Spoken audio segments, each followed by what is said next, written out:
So the first thing I wanted to do was just ask each of our panelists tonight to introduce themselves, tell us a bit about your approach to homeschooling, and tell us a bit about your family. So Roxie, can I tap you to start? Sure. I'm not really a speaker, but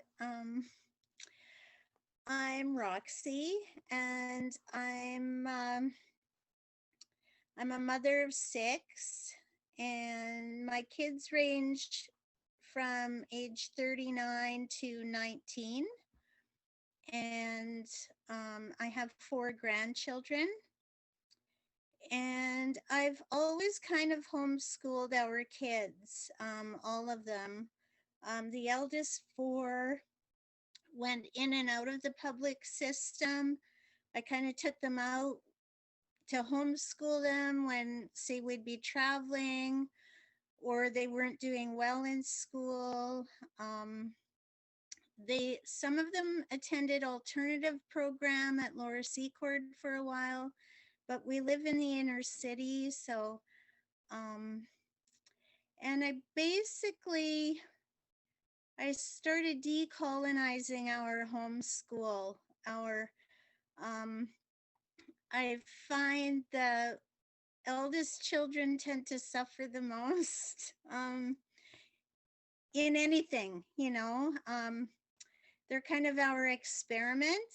My youngest compared to my eldest, I'm just way more lax with my youngest than I was with my eldest. You kind of, when you're starting out, you feel you have to mimic school, public school, because if you were in that system at all, that's your version in your mindset is but no, we live in the inner city, and that really gave me a lot of yeah, issues with our whole concept of this colonized ideal of what education is and fitting into this one box. So yeah, that's what I ended up doing. Decolonized, unschooling. I even have issue with that term because yeah, it still has realms of tapping into that colonized system. So anyway, that a good description? That's great. Thank you, Roxie. And I think there's lots of little tidbits there that we're going to want to hear more about, but thank you for that quick intro. Marilyn, why don't you intro yourself? Hey, hi, everybody. My name's Marilyn, and I am a completed homeschooler. I actually don't like the term homeschooling either. I like learning at home. But I have 3 grown children. They're all boys. And we were, because we started, about 22 years ago, when words like unschooling and that kind of thing were not even sort of in the vernaculum of the program.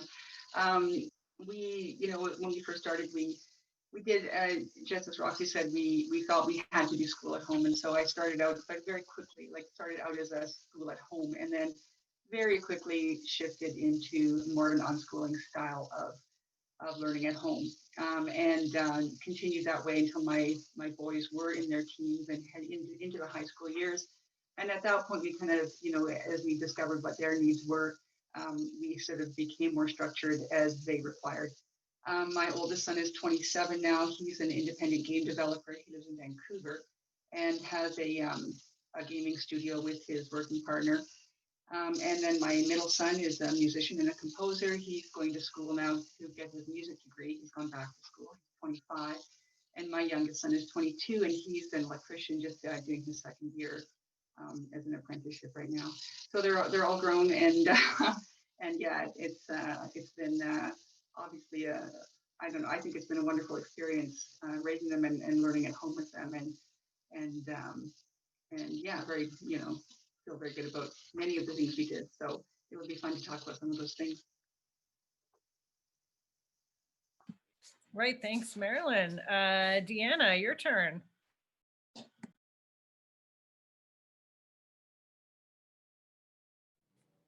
Okay. Well, I have 4 children. I feel like the newbie here for sure. I'm right in the midst of homeschooling multi-ages, but I do have two teens in my home. So I've been homeschooling them as teenagers for a few years now. And yeah, what to say? I would call myself an eclectic homeschooler in that I have lots of ideas and passions and insight and wisdom that I've gained from all of those who've gone before me and who are going before me. And I kind of pull bits and pieces from all of that wisdom and figure out what works for our family. So I would agree with Roxie's sentiments about the oldest are kind of the experiments. So I'm still in that experimental stage with them, figuring out what it looks like and what it means to homeschool the teen years. And then I feel like my younger ones, I'm a more relaxed, for sure, homeschooler with them than I was when my olders were little. But it's interesting how we grow and learn along the way. So my kids are, my oldest is almost 17. So he is graduating this year, technically, whatever that looks like or means, but he is graduating this year. I have also a daughter just about to turn 15. And then I have a 10-year-old and an 8-year-old.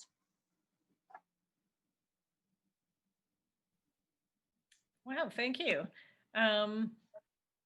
So my first question, and this is pretty broad, but we'll maybe focus in as we go. And I'll put this one to Marilyn for first this time.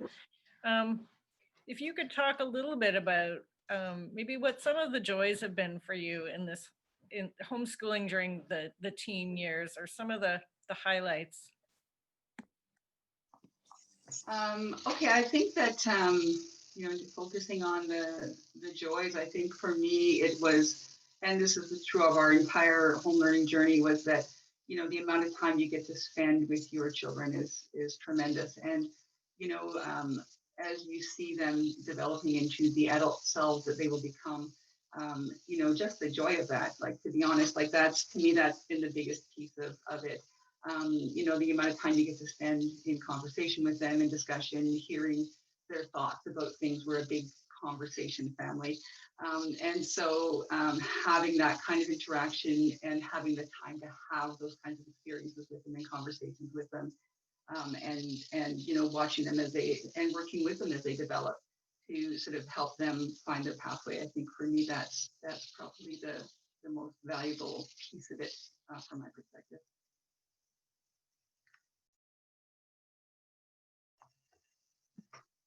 Deanna, what about you? What have been some of the highlights, the joys, the positives of this homeschooling teens experience? I would definitely agree with Marilyn that most of it surrounds just having my kids around, being able to spend more time with them. The older they get, the shorter that time feels, or the faster the time seems to move. And I feel the excitement of them growing up, but also the angst of, oh my goodness, my babies are going to be out of the home. They're going to be exploring the world soon on their own. And that time just seems to be moving really fast as they get older. So really, really cherishing these last number of years where I get to spend more concentrated time with them. I should have said this in my intro, but I did not expect to homeschool teenagers. I don't think that was ever an intention that I had. Not that I was against it. I just really didn't expect it. And so in some ways it comes as a surprise, and yet it feels so normal. It feels like what we were going to do all along, even though we probably hadn't planned that way. And the other thing that I would say, in addition to what Marilyn said, is I am really enjoying learning along with them. So things that I love reading the same books they're reading and being able to discuss those books with them and being like, oh, I didn't read that book when I was younger, and this is so fun to read this with you, or to learn about something in history in a new way that I don't remember learning, or that I don't remember the context behind what I learned, or maybe I learned it in a completely different bias, and now I'm learning it going, wait a minute, what did I really learn then, and what am I learning now, and how are we talking about this with our kids? And So one of the things we cherish in our homeschool is lots of current events discussions, and we spend a lot of time on that kind of on a daily basis, just talking about what's going on in the world around us, and what does that look like for us as a family, and how are we interacting with what's going on. So I would say that those things together, learning alongside them, reading the same books they're reading, being able to talk about that with them, as opposed to just kind of them doing their own thing, me doing my thing, or I don't know. I just really enjoy learning alongside them. It's fun. It's fun to learn new things.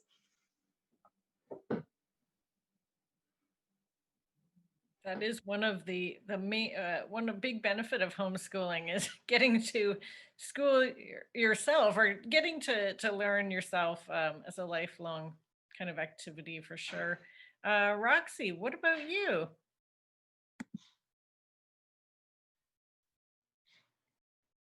There. Am I unmuted? Okay. Yeah, the joy, I was thinking on this one, I think the biggest joy for me is seeing the development of their gifts, of their spirit of who they are, growing into that maturity. Because if you've been honoring your child all along as parents, you see those gifts in them from a young age, and if they're nurtured as they're growing towards that adulthood, I don't know, just like my example is my one son, Indigo. He loves the bush, and just so to see him develop those skills of bush life, you know, how it turned into woodworking, and he does everything by hand, and then he learns the tools, and just like if we're honoring our children from the beginning, just watching them blossom into these, and that we should not be separate from that. You know, as family, community, this segregating children from, you know, it just, that's the biggest joy for me, is just watching how beautiful individuals they're becoming. And yeah, conversation, like the conversations with your kids, and they're all so unique and different qualities, and yeah, so yeah, just that joy in celebrating their growth and the gift of person that they each are.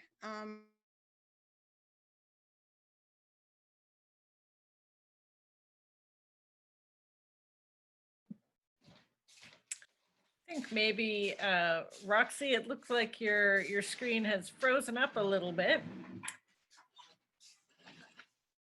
Teen Okay. is now going to be an adult, 20. Wow. Well, thank you. The next question on my, I'm getting a little tech help here myself so I can hear a little better. This question on my list was a little bit about what kind of resources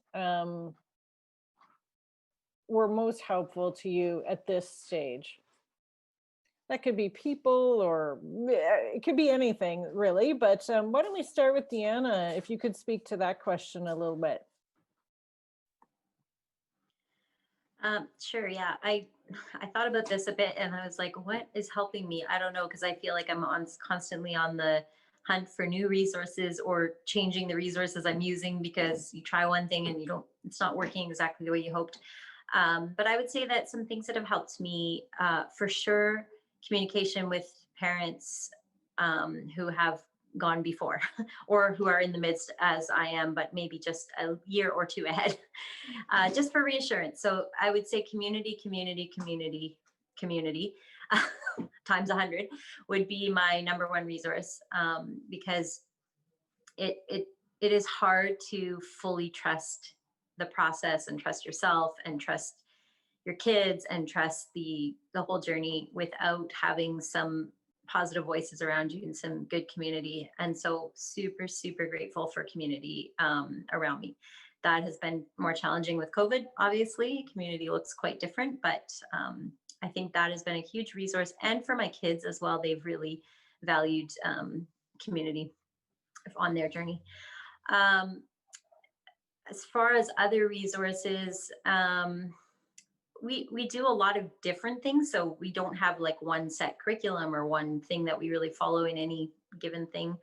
I have really enjoyed Brave Writer as a resource for just good book choices, kind of a diverse book list, which just helps me because sometimes I don't know where to look for a good list of what are some great books to read. And also just kind of the wisdom that Julie Bogart has shared in regards to, finding our writing voices and how to encourage each other in writing and what that process can look like. Because I think at least the way I was taught or the way I've seen around me in more traditional settings, it can be actually so harmful in how we try to grow writers, so to speak. So I have found that a huge resource, Brave Writer, or just Julie Bogart, the author of Brave Learner at Home, I believe it's called, or The Brave Learner, maybe.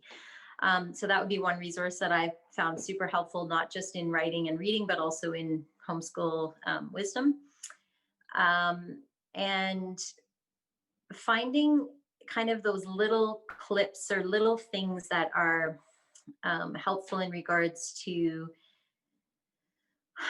kind of engaging our teens in short spurts, because I do find that some of them are taking outside classes or they're doing other things, and their time is not as much hours as a family as it used to be. They have individual projects that they're working on or things that they need to do on their own, which means less time of all of us being together and kind of schooling all together and learning all together.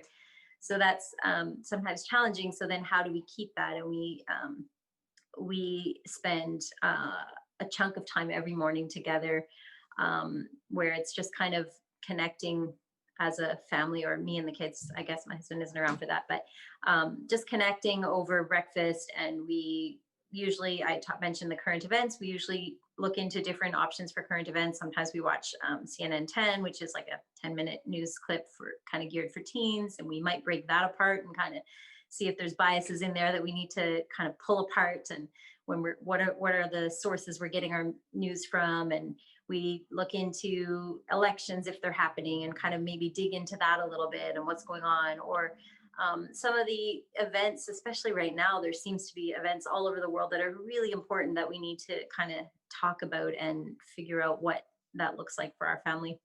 So I really treasure finding those little nuggets of things like, CNN 10 short 10-minute news clips, or TED Ed, finding little riddles that we can do together as a family, or a little 10-minute education piece on TED Ed that might interest my teens and my younger kids, where we can kind of connect all together. Just things like that.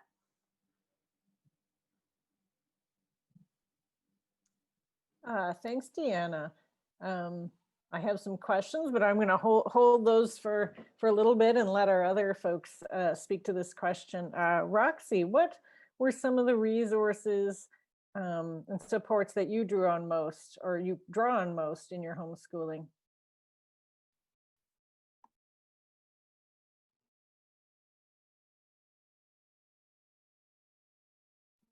Oh, sorry, Roxie, you're still muted, it looks like. There we go. Again, I think it is important to remember, like it just depended on each child almost too, for their individual needs as a person. I think learning the skills, how to access resources, to let new homeschoolers know that to have the confidence to reach out, that that you still have access to things. Like our one son, he has a auditory a disability, and so we had to access resources for him to get speech therapy and testing and different things.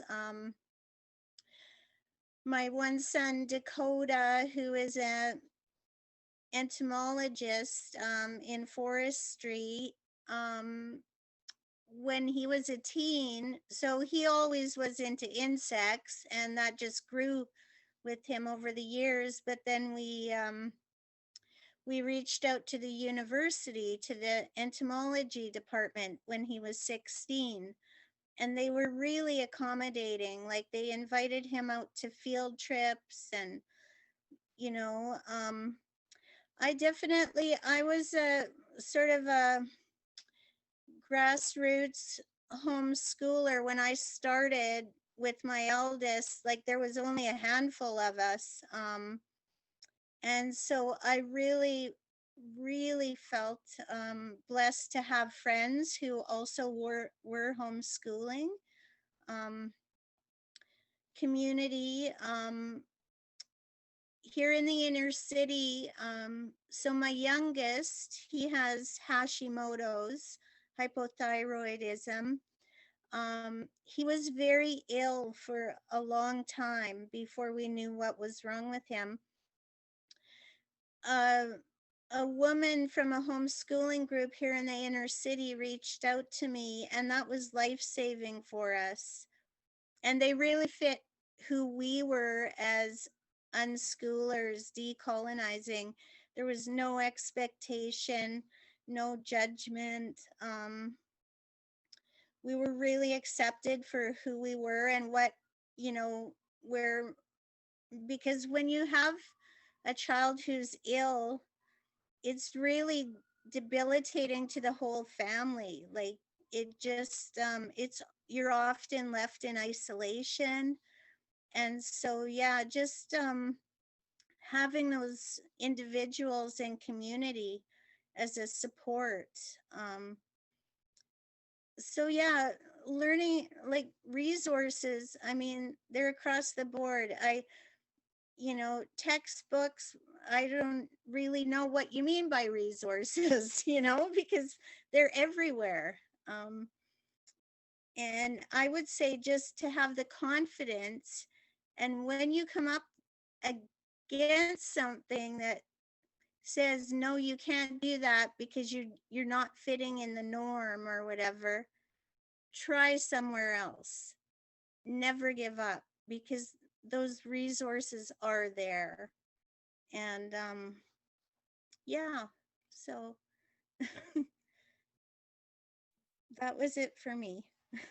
Thanks, Roxie. Yeah. Marilyn, do you want to speak to this question? Sure. So yeah, I thought a little bit about this one too, because resources is an interesting word.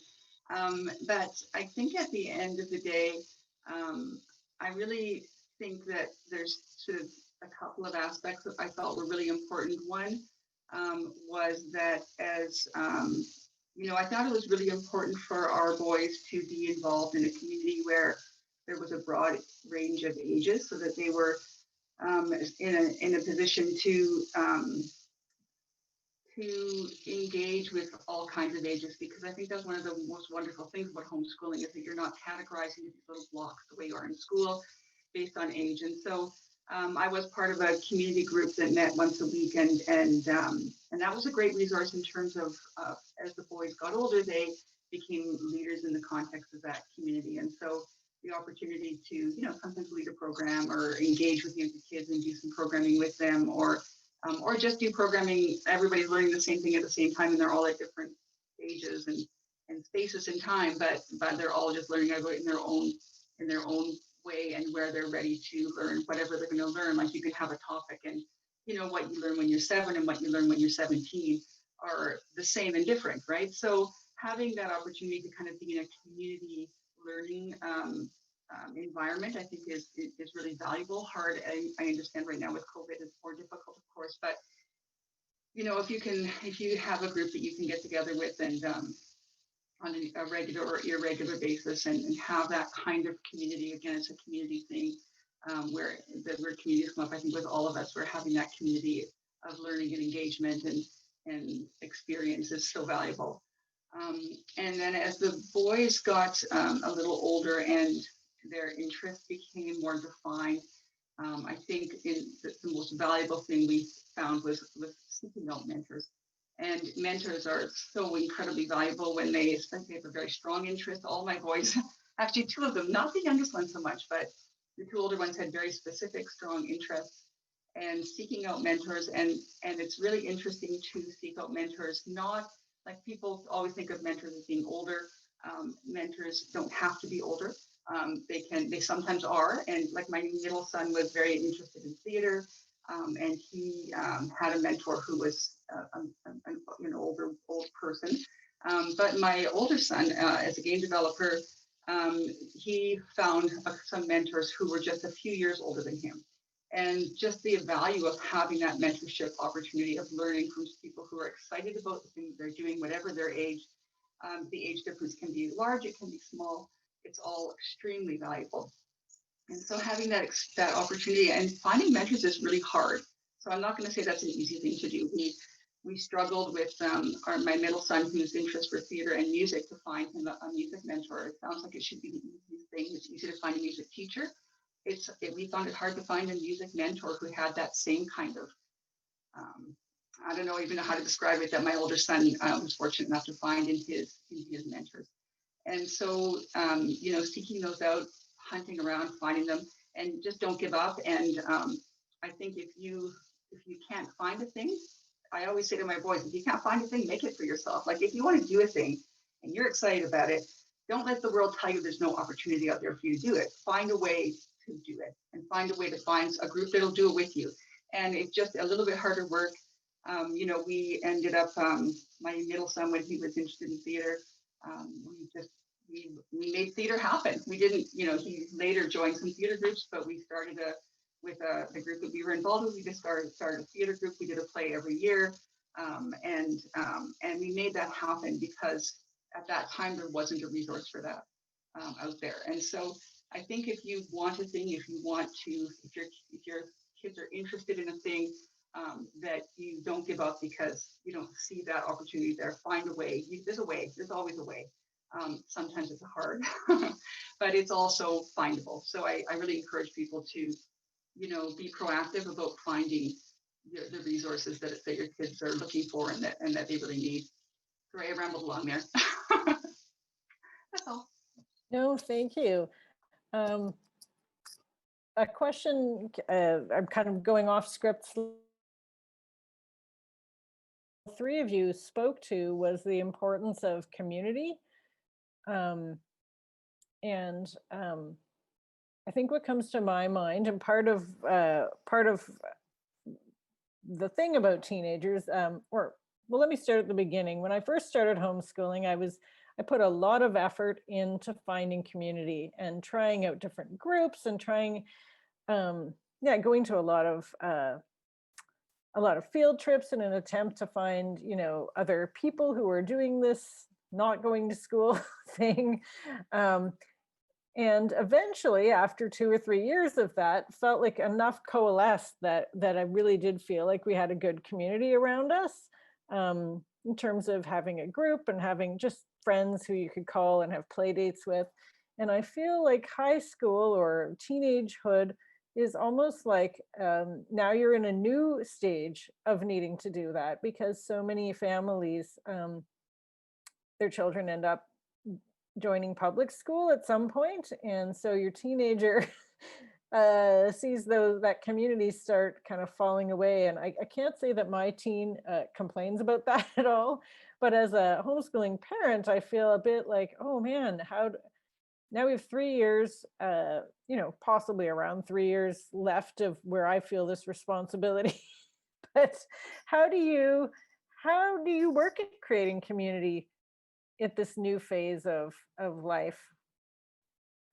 And that's a question open to any of the three of you who might feel you have some response.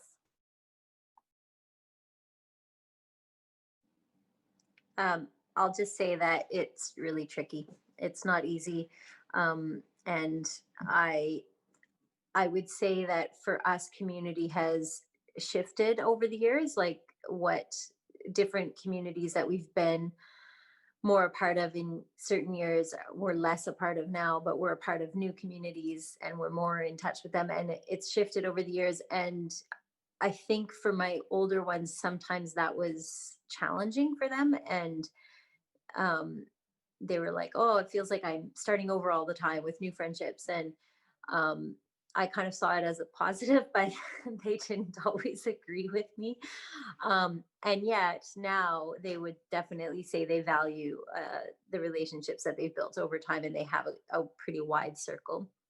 But it is hard. You do notice as they get older, their circle group gets a bit smaller because people are making different choices in high school for education. And so for my teens, what I have found is that they have friends who have gone to school or done other things or are no longer a part of our regular interactions. But they've maintained their friendships with them and they've maintained relationship with them. A lot of their kind of day, like during the daytime, like during regular school hours or public school hours, I would say, and they don't actually spend a ton of time with even with their homeschooling friends in their homeschooling community, except for the times when we are together as part of our collective, as part of our group.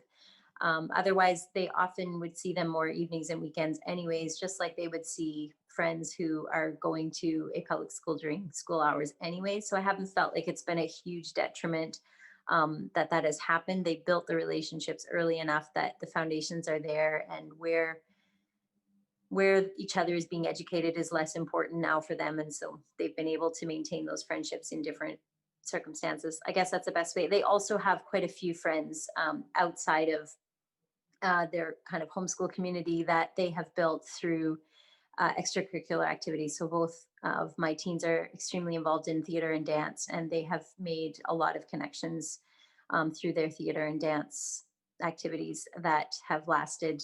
And some of those friends homeschool, some of them go to school, but it doesn't matter. They have lots of connections.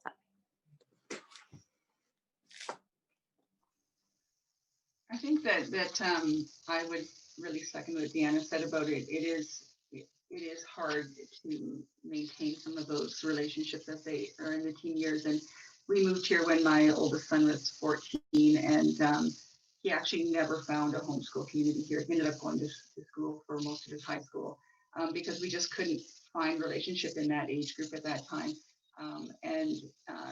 They do, I think they have a pretty small circle of friends. All my boys are, mind you, that's part of their personality too, but it's, people move away, and when you're sort of in a community of people, and it is fairly small, really, all things considered, I think that when people, move away or shift out of it, it's hard to bring for new people to kind of shift in, because they might shift into your group of people, but they might be, different interests or different ages that are, at that time don't quite coalesce in terms of friendship. So I think it is really tough in those high school years, to find new friends, really, as people drift in and out of the community that you're in. So yeah, I don't think there's a really good, easy answer to that one. I think that's the tough one. On the other hand, I think back to high school, and, I don't know about any of you folks, but for me, I ended up at the end of high school with like 3 really close friends and a whole bunch of acquaintances I never talked to again after I left the town I lived in. So then I sort of remind myself, most people in high school, they don't have 30 best friends. They have a few, and in the context of our kids and their homeschool experience, they have this nice but small group that they are still engaged with. So that's the best I can offer on that one.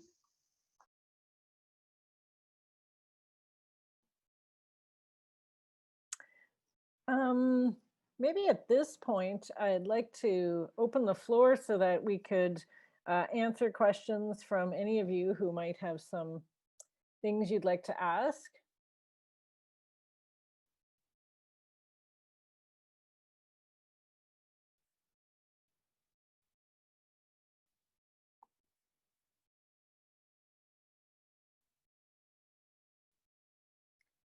Okay, I'm going to just ask another question then, going back on script. What would you say were some of the most difficult things about homeschooling through this stage, or some of the challenging bits? Maybe we'll start with you, Roxie. It looks like you've got a friend joining you there. Sorry, my dog just snapped at the cat. What was the question? Yeah, so just maybe if you could share what you found to be some of the challenges of this phase of homeschooling. You know, teens, I honestly did not, the biggest challenge I had with my teens was the ones when they tried to attend high school, like public school. I honestly had no challenges with them in the homeschooling whatsoever. I wanted to kind of touch on the issue of community with them though, if I could. Just I was thinking that as they're teens, just like we are, their community begins to broaden. It begins to become part of the greater world outside of, so their community expands.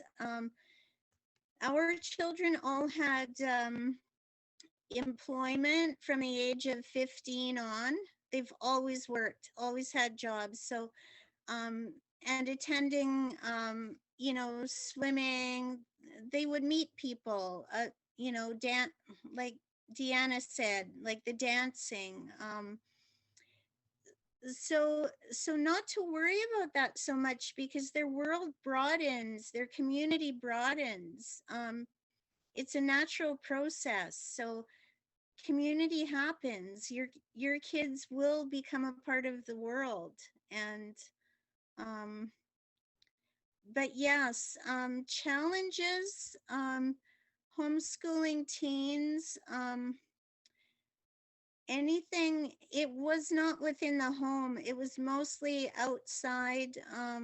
You know, again, say I want to access a resource for my teen, coming up against a wall because someone is closed-minded enough that they just, you know, they say you can't do it or whatever. But the challenge is, you know, I really, it was not that difficult for me having teens in the home, or you know, I have to say though, I did not follow curriculum. I did not, as I mentioned, I did not fill out forms. You know, we just lived our lives. And so, you know, challenges in life for us were more things, like I said, illness, things, life, you know. Yeah, I want to encourage people that it's really not that difficult. If anything, homeschooling for high school was a necessity. I find high school in the public system so damaging. At that level in the public system. So, yeah, anyway, sorry, I'm losing my train of thought. Thanks, Roxie. I mean, I think what you've reminded me of, in a way, my experience of homeschooling a teenager is also, he's very easy. it's very easy. And sometimes we'll be walking to swimming lessons or just going to get groceries. And I think of how all the beautiful conversations we have, just totally mundane and silly, and how so many parents are desperate to have that kind of relationship with their teens where they just talk about everything and spend time together and actually like each other. So you're reminding me of that, of how yeah, a lot of the problems that you hear about are actually very much related to the rupturing maybe of that bond. And Mhm.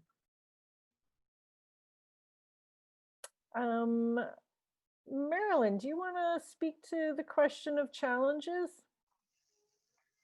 Well, I actually think I agree quite a bit with what Roxie said. Like all of my boys did some schooling at various high school experiences, mostly just a couple of classes, although my oldest one went full time.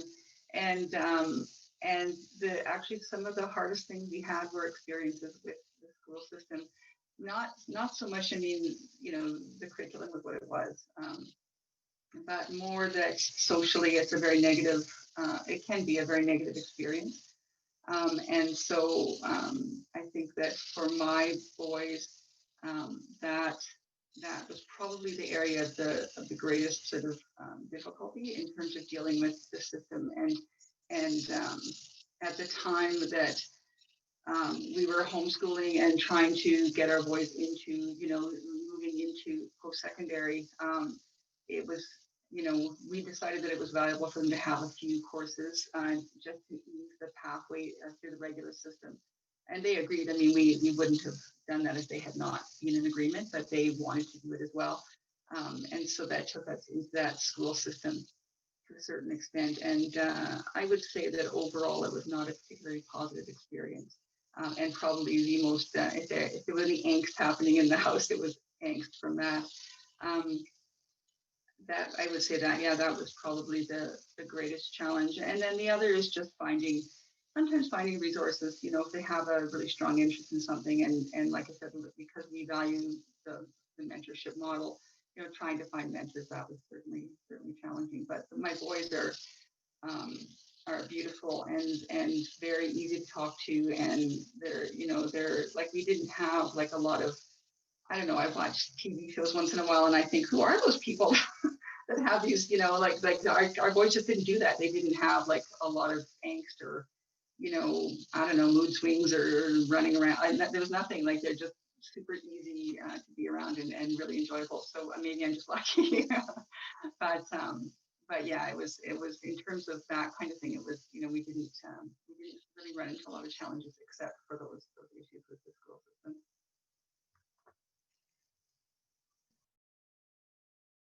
Deanna, would you like to speak to that? Sure. I feel like I'm going to burst everybody's bubble and say I have all kinds of challenges. I have wonderful kids, but I think the challenges are mostly internal.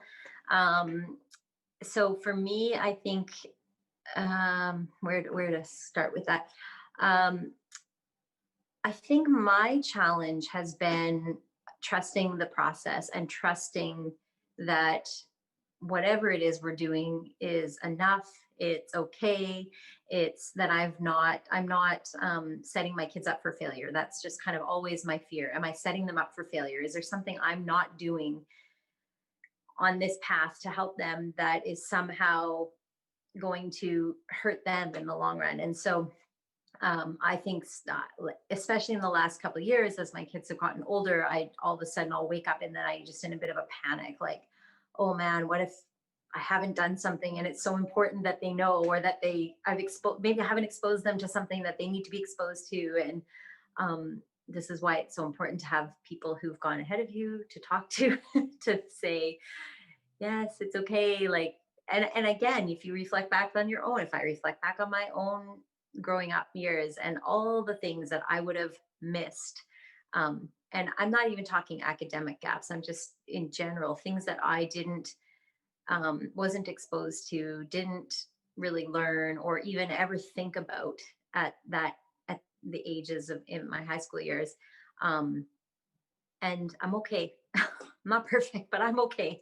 And I found my way, and I've been exposed to those things later on, or I filled in gaps that I needed, or whatever the case may be. And so kind of having those voices around me in my ear to encourage me and say, they're going to be okay. You know, the important thing is attachment. The important thing is, you know, making sure the relationship is strong, and, you know, and helping them to just kind of grow as people, grow their characters, grow as people, so that they can fill in gaps that they need, or they can, you know, the things they're interested in, those are the things they're going to be exposed to as we go. And they live very wide and diverse lives. So I know they're not sheltered or anything like that, but sometimes you just feel that fear.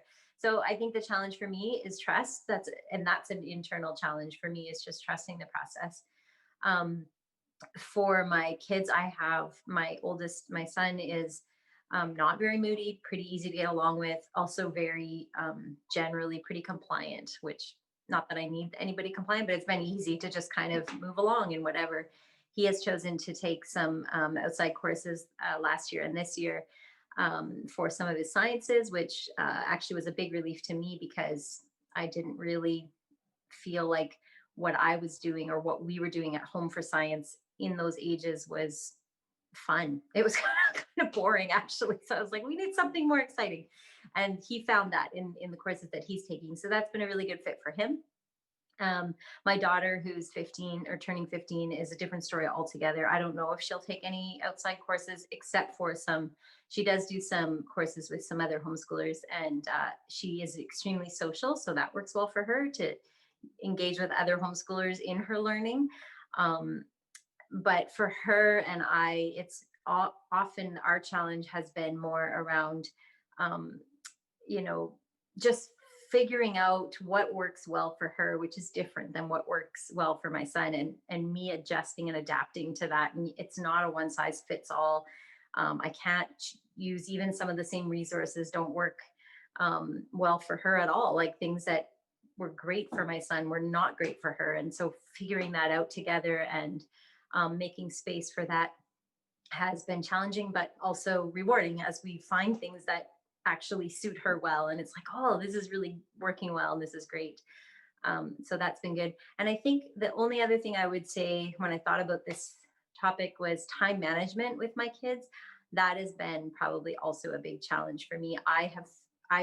Again, it's probably my own internal issues panicking, but I panic a lot about time management. And I feel like that is a skill that is not coming easily to them. And then I find it really stressful, because now they do have more things that they are required to have some time management for, whether it's my son's outside classes or whether it's places that they need to go separate from us as a family. And yeah, I'm finding that a little bit challenging to kind of release that more to them, because they have to figure out how to do that. And yet they're still kind of reliant on me for things like drives. And so then I still feel the weight of it, and juggling that a little bit has for sure been a challenge, and figuring out releasing them to manage their own time a lot more is hard for me. I don't know. I kind of want to still have some sort of control over when they do what or whatever, because it's just easier to fit into a box if I say, well, yeah, but if you complete, you know, the things that we wanted to get done today, then we can be free to bake to something else or do something. And they're like, oh, well, I don't want to do that. I want to do this later. And that feels challenging for me. I'm used to just, let's go with the flow together. And I'm no longer, yeah, there's just less of it. The older they get, the less control, I guess, that I have over all that. And that's a good thing. It's just challenging. So all the challenges I would say are on me, just adjusting and adapting to life with teens.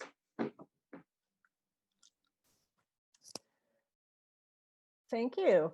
I can certainly relate to that. Most of my challenges are internal to myself, and trying to trust and also just sort out what's really important about this journey.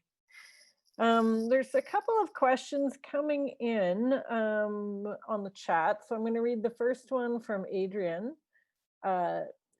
Says, first year homeschooling, and I'm starting with an intelligent preteen who resists the learning process. I'm also actively trying to destructure my outlook, yet know that we need structure to learn. We are also working with ADHD. How have you motivated your older child to participate in learning when they don't want to? So whoever wants to take that question, or multiple people. Okay, I'll take the first one because it's really brief. In my response is, it's pretty much impossible to motivate somebody to learn something they don't want to learn. So it's really hard.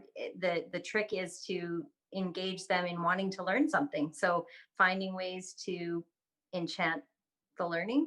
They have to have that internal motivation. So they have to kind of feel like, why do I need to know this? What is going to make me want to learn this? So sometimes for my kids, that has been just about being curious and exploring, well, why is it important that we're learning algebra? I don't know, something like that. Why do we think that that's important? What is their motivation to get to learn that? It's not always that easy, but sometimes it is. And the other way is enchantment, is the second way that I would do that. And I do that with my younger kids and my older kids. Chocolate really works well for enchantment. So we do chocolate chip math, even with my teens, which is when when they're like, I don't really want to do math. And we're like, well, let's get through some math together. Let's pull out the bag of chocolate chips and you get, chocolate chip every time you do an answer. I don't know. So enchantment, that's a really silly, simple one, but it works. Maybe it's bribery. I don't know. I think I would also say that, we live in a really sort of falsely structured environment around learning. And so, the school system tells us that our kids need to be able to do certain things and learn certain things, sometimes within certain age gaps or periods. And it's really quite false. And so sometimes when our kids don't want to sort of learn a thing that we think they need to learn, it's either because they're not interested or they're not ready. And so, I don't know, for us, we really just tried to find some things that our kids, we let them sort of tell us what they wanted to learn. And at some point you get to the point where the thing they want to learn requires something else, like a certain kind of math or a certain kind of science or a certain kind of writing ability. And then because they're excited about it, they learn it. They're so smart and their ability to learn is huge. And so, we sometimes, I think, and we all fall into it, it's very hard in the culture we live in to not fall into the schooling mode of trying to school all the time. But our kids are learning all the time, whether we school them or not. And they're living in a learning-rich environment. And so having some trust that they're learning, even if they're not learning exactly the thing you think they should be right now, is quite remarkable. Our oldest son did not read until he was 11 going on 12. I was totally stressed about it. We tried a bunch of different things and none of them worked. And we finally just kind of, we relaxed into it a little bit more. But when he learned to read, it was like he learned to read almost overnight. Like he didn't read and then we read to him. We did all kinds of word games with him. We played things. We did lots and lots and lots of read aloud, lots of listening to books on tape. And when he was ready, and not to say you shouldn't be aware, because of course there can be learning issues, right? Of course, around certain kinds of things, but a lot of times it's just a readiness thing. And when he was ready, he learned to read, and then the next year he wrote an entire book. And meanwhile, my second son learned to read when he was 5, and he was reading fluently at 5, and my third one learned at 8. So they learned all over the place how to do that skill that we, of course, require and need in the world we live in. But I think that the system we live in tells us over and over and over and over and over again that they must learn it by a certain time or a certain place.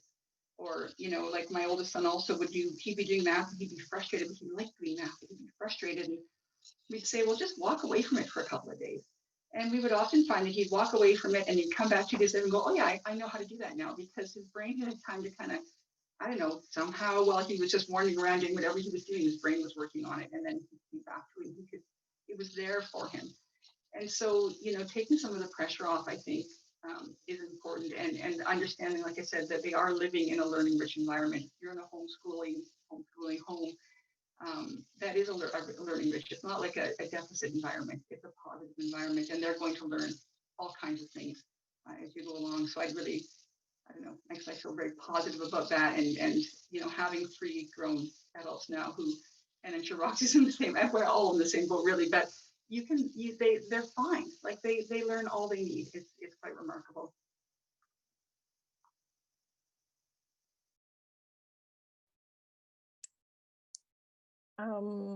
Roxie, I want to give you a chance if you want to respond to that question. There's also some more questions coming in, so.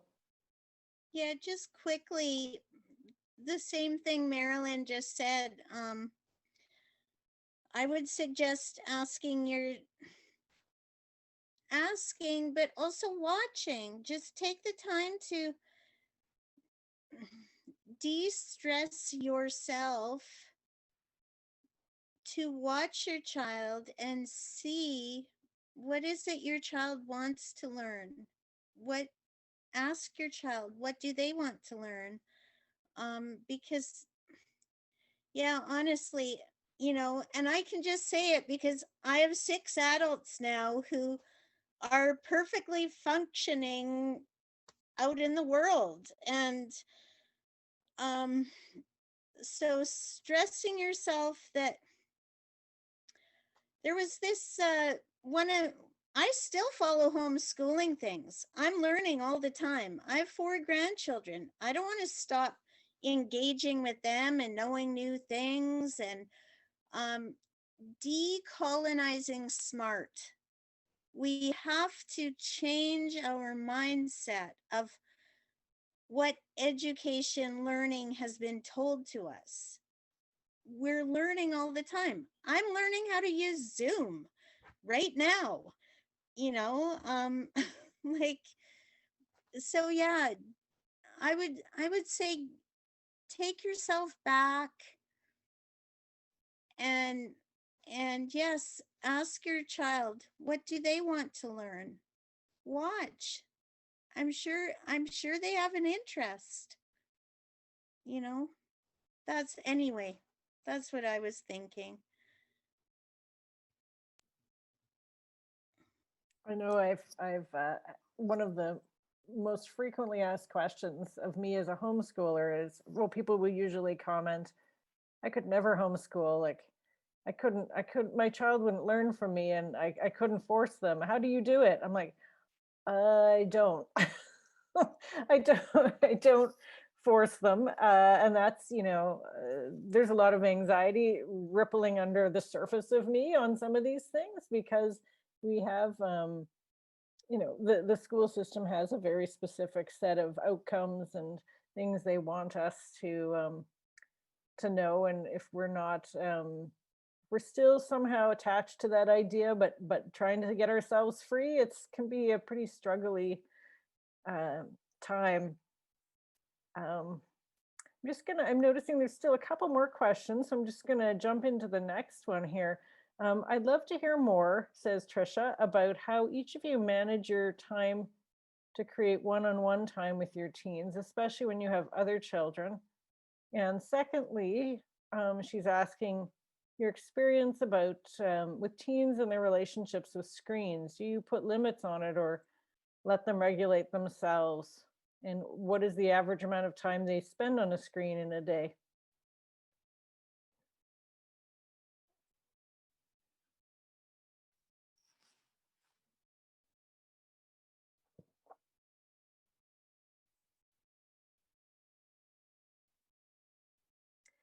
Yeah, that's a hard one. Oh, Marilyn, are you gonna? Thank you. I guess I'm gonna be bold.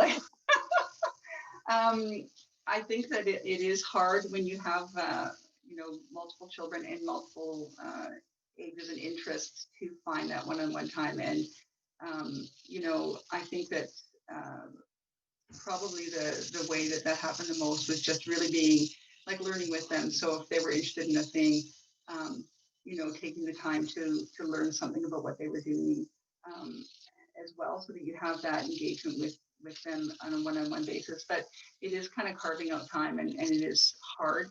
I think I'm not sure if it's harder like having 3 of the same sex. Like sometimes it seems like in families where there's like a boy and a girl or something, there seems, one parent does one and one does the other, and sometimes same sex kids, you end up, it feels more jumbly. And I don't know, maybe that's wrong because I don't have mixed kids, so I don't know. But yeah, it is, I'd say that it's a bit hard to find out, to sort of carve out individual time. In terms of screen, that is like the question that's been asked 1,000 times. It's a very tough one, especially in the world we live in now with screen. That changed a lot as people got older and they managed their own time more. So when the boys were younger, we had fairly strict regulation around screen because we didn't really value it as a thing to do particularly. But as they started using screen time for creativity, then that changed. And so, you know, to me, there's a big difference between engaging on a screen as a passive acceptor and engaging with screen time as a creator. And so because all of our boys have engaged in screen in quite creative ways, that meant as time went on, we just had less and less parameters around what they did with it. But it always, when they were younger, it was so hard because it felt like they shouldn't be on it as much. And there was so many, you know, everybody talked about how bad it was to be on it all the time, and yet they all loved it. And so it is a very tough one. We would do things like every once in a while, we used to, once a year, we do a screen month, a screen-free month, where we no screen for a month just to take a break from it and reset all of our brains. So we did that for quite a number of years when they were, you know, sort of preteen, early teen years. And as I said, as I got into the older teen years, we became less and less control around it. So I don't know if that's helpful at all. Sorry, tough one.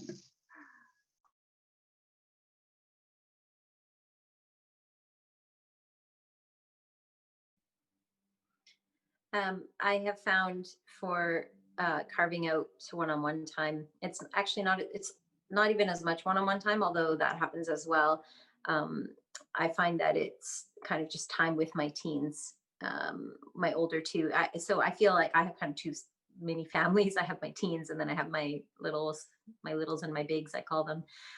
So time with my older ones, oddly enough, one of the things that I found is a really great connecting piece is finding a TV show that we enjoy together. And it's different than what we would watch as a family or what we'd watch with the younger kids. It's something maybe more mature or more up their alley. So I have found that it often means for me kind of extending my late night times into time with my teens and less about me having alone time or time even with my husband. We make sure we carve that out too, but just having kind of sacrificing a little bit because my teens function better late at night. That's their time. It's when they talk. It's when they seem to be more engaged and kind of that's usually when they want to get to the deep heart of the matter of their emotions is late at night.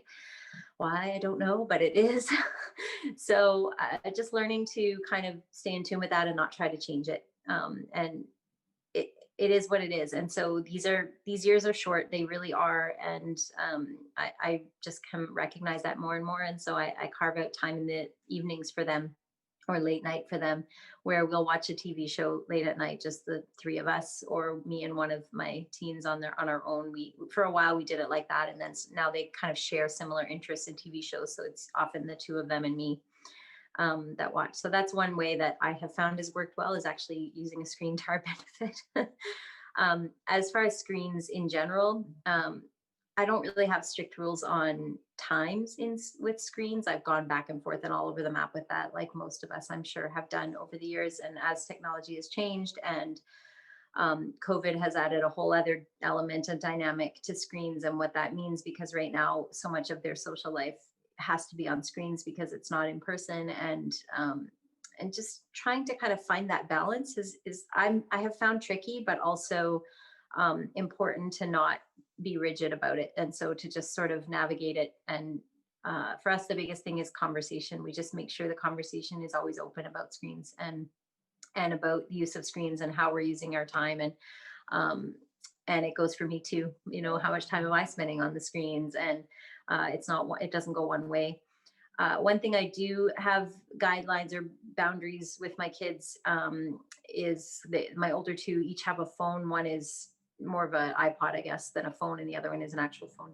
And so I do have screen time parameters set on there. So there are downtime hours where they can't access their phone other than to message me or phone me through the night. And that's just to protect their sleep and give them space where they honestly just aren't staying up through all night to be on their phones when those kinds of things. And so we keep having those conversations, and some of those restrictions come off as they get a bit older and as they kind of work on them themselves and start working on setting their own parameters.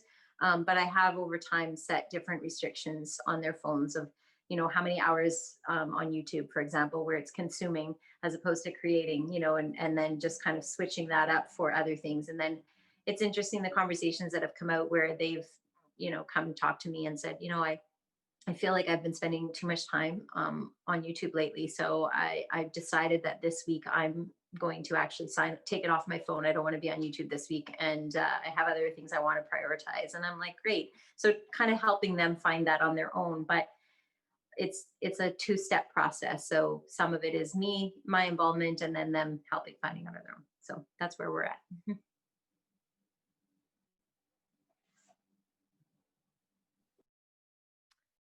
Well, I'm noticing we're coming close to the end of our time. I'm not seeing any more big pressing questions in the chat.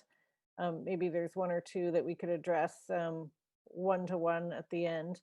So I'm just going to put the question to each of the panelists by way of kind of wrapping this up. What one kind of big idea or piece of advice would you offer to parents who are in the thick of homeschooling teens? And maybe we'll start with Roxie.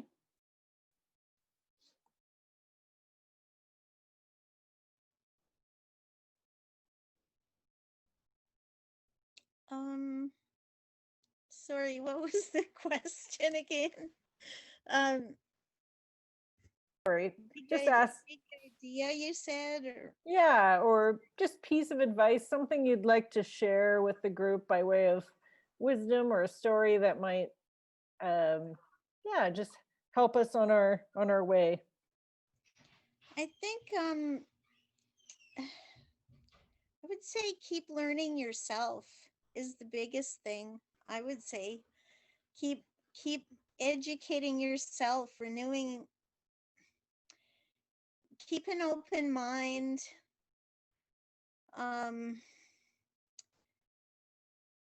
Really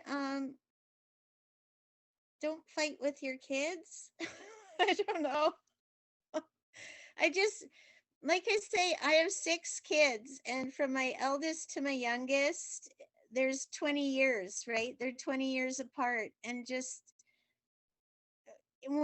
in retrospect, when I look back, there's just things like the video game thing. I did, like Marilyn said, I came from when my older kids were young, the outside world was saying video games, screens were bad. I fought with my kid because he wanted to support this game called Minecraft. I fought with him. I thought it was about war. I had no idea. And now, it's like my youngest is a gamer. So, just don't stress it. Keep learning. That's all, That's my big idea.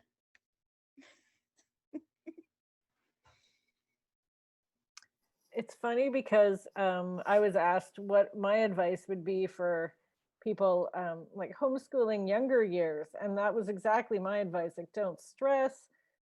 My one son did go to school for grade 6, and even though we had been very light on anything academic and really had taken a life learning kind of approach, he totally went and was fine in terms of that. And I think with teens, at least for me, I feel that stress rising again, and the wisdom of, that I would want to give to younger people homeschooling younger children.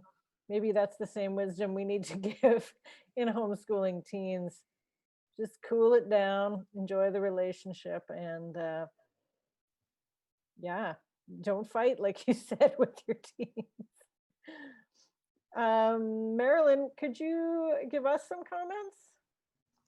I think that I would just say, yeah, trust yourself, because the the world out there wants us to not trust ourselves, and it wants to tell us how things should be, and there is no pathway that's exact for learning. Everybody's a different kind of learner, so you're the ones, your kids the best. Trust that what you see and how you're interacting with them is what you see is what's happening. So I think it's really easy to be thrown off by the outside world out there that's trying to tell us, all the experts trying to tell us blah, blah, blah, blah, blah, what to do, what to do, what to do. And at the end of the day, the truth is that your kids the best, and how they learn the best, and they'll be fine. Like, trust me, they will be fine.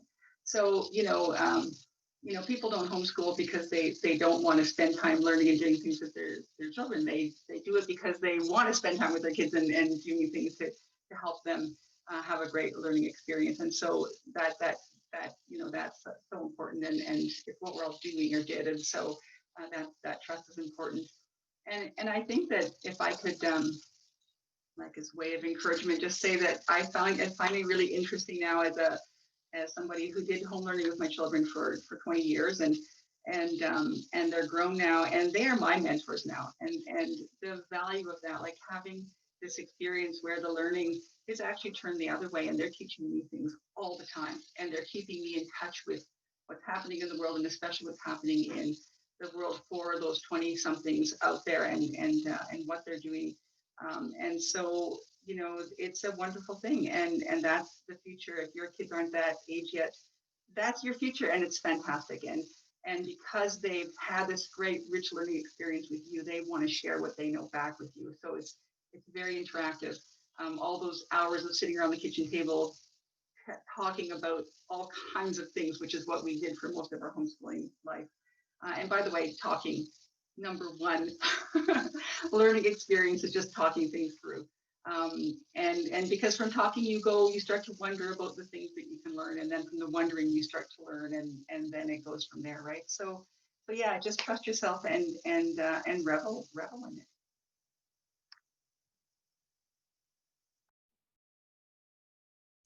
Deanna, will give you the last word on this.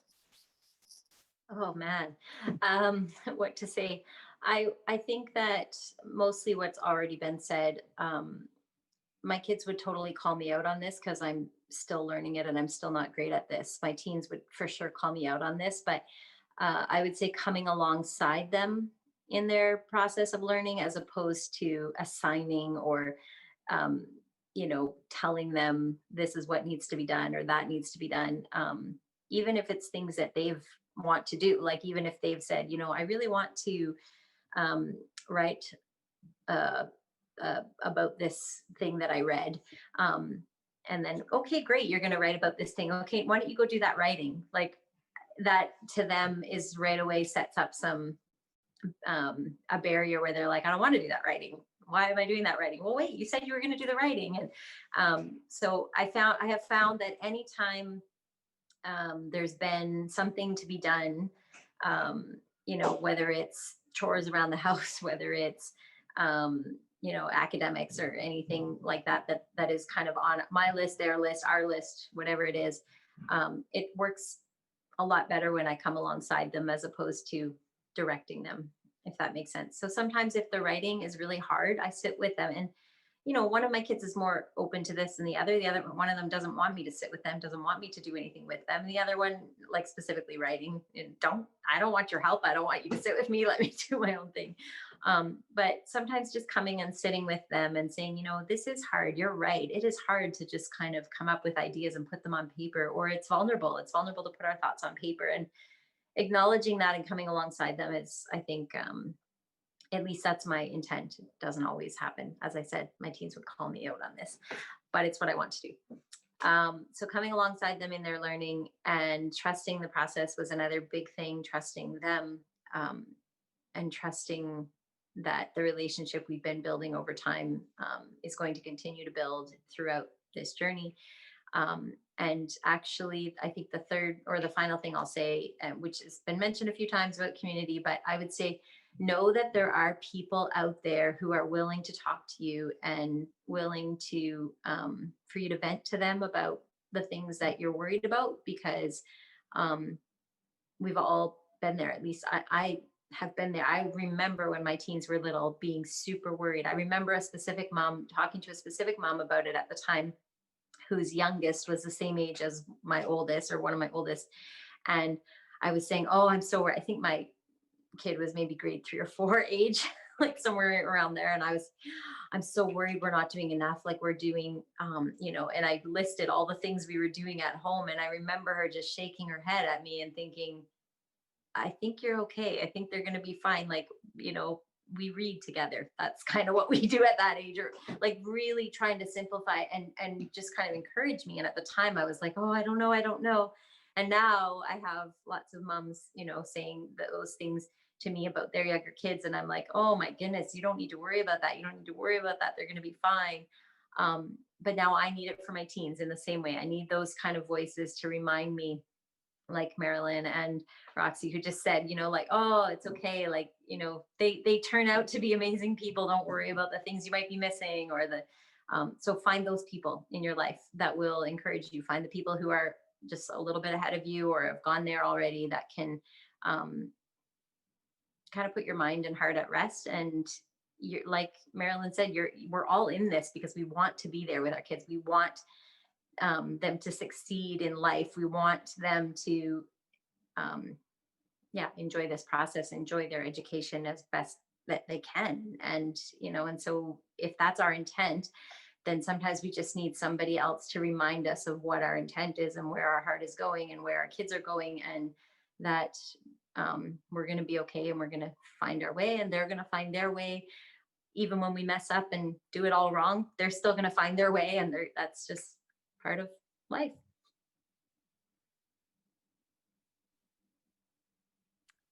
Well, a very good note to end on. I just want to really thank Marilyn and Roxie and Deanna for sharing so generously of your time and your experience and wisdom. And thank you for everyone who's joined us tonight and joined us through the past 7 weeks. It's been really fun to connect with you online. We really look forward to being able to go back to our MASH picnics and see you in person and have our kids play together. I guess we'll wait and see what this winter holds. So I think I'll say good night for now. And I hope we'll see you again soon at a screen near you. Bye.